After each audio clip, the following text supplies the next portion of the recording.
বরাক ভয়েসে আপনাদেরকে স্বাগতম জানাই। আজ হলো 1 সেপ্টেম্বর সোমবার।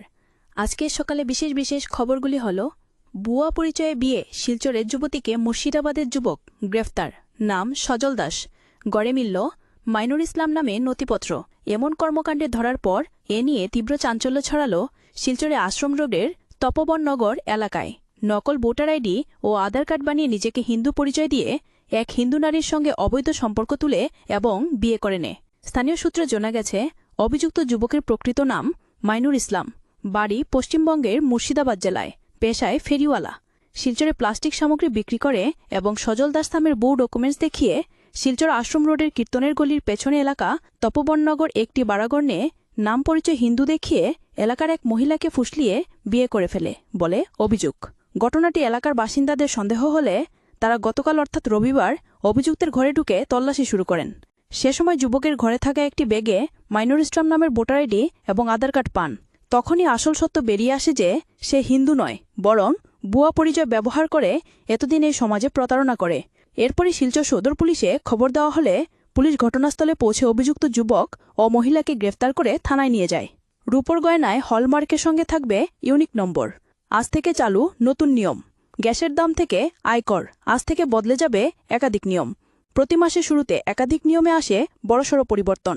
সেপ্টেম্বরেও তার কোনো ব্যতিক্রম নেই।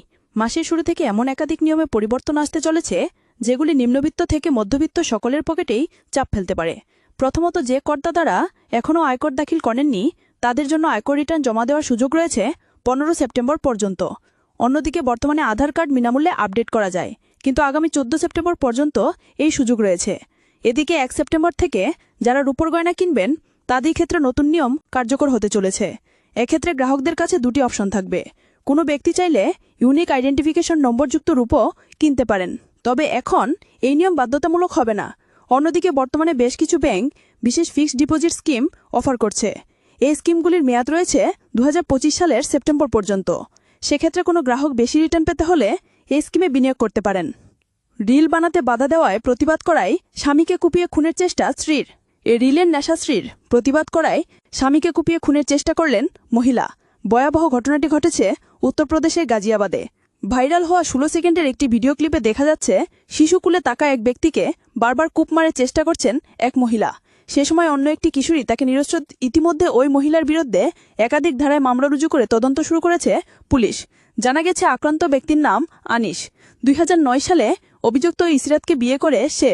2024 সালে ইনস্টাগ্রাম ডাউনলোড করে ইসরাক। তারপরে ক্রমশ রিলের নেশায় আক্রান্ত হয়ে পড়ে প্রতিদিনের ঘটনা ব্লগ আকারে আপলোড করতে থাকে সে। ইসরাকের অভিযোগ, পারিবারিক অশান্তি থেকে যাবতীয় ব্যক্তিগত তথ্য সমাজ মাধ্যমে আপলোড করতে ইসরাক, এমনকি সমাজ মাধ্যমে জনপ্রিয় হতে গ্যাসের সিলিন্ডারে পাইপলাইন খুলে ফেলা, গায়ে গ্যাসলিন ঢেলে দেওয়ার মতো বিপজ্জনক স্টান্ট পুশ করত সে। পুজোর আগে পুজোর মাসে সুখবর, কমল রান্নার গ্যাসের দাম। পুজোর মাসে এলপিজি রান্নার গ্যাস সিলিন্ডারের দাম কমে গিয়েছে। দেশের 4টি মেট্রো শহরে বাণিজ্যিক সিলিন্ডার পিছু 50 টাকা থেকে 51 টাকা 50 পয়সার মধ্যে কমে গিয়েছে। সর্বাধিক পতন হয়েছে দিল্লিতে। 51.5 টাকা কমে গিয়েছে 19 কেজি বাণিজ্যিক গ্যাস সিলিন্ডারের দাম। তবে 14 কেজি এলপিজি রান্নার গ্যাস সিলিন্ডারের দাম কমেনি। সেই সিলিন্ডার সাধারণ গৃহস্থে ব্যবহার করা হয়ে থাকে। গত 8 এপ্রিল থেকে একই দাম থাকছে কেজি 14 কেজি রান্নার গ্যাস সিলিন্ডারের দাম। আজকের বরাক উপত্যকার 3 জেলার আবহাওয়ার খবর। আজ বরাক উপত্যকার 3 জেলার আকাশ ফর্সার পাশাপাশি গত কয়েকদিন থেকে আজ আরও বেশি গরম থাকার পূর্বাভাস। শিলচর কাছাড়ে আজ সর্বোচ্চ তাপমাত্রা থাকবে 38 ডিগ্রি সেলসিয়াস এবং সর্বনিম্ন তাপমাত্রা থাকবে 28 ডিগ্রি সেলসিয়াস। রূপমী জেলায় আজ সর্বোচ্চ তাপমাত্রা থাকবে 38 ডিগ্রি সেলসিয়াস এবং সর্বনিম্ন তাপমাত্রা থাকবে 27 ডিগ্রি সেলসিয়াস। হাইলাকান্দি জেলায় আজ সর্বোচ্চ তাপমাত্রা থাকবে 38 ডিগ্রি সেলসিয়াস এবং সর্বনিম্ন তাপমাত্রা থাকবে 28 ডিগ্রি সেলসিয়াস। এই ছিল আজকের সকালে বিশেষ বিশেষ খবরগুলি। ভিডিওটি অবশ্যই লাইক করে শেয়ার করে দেবেন।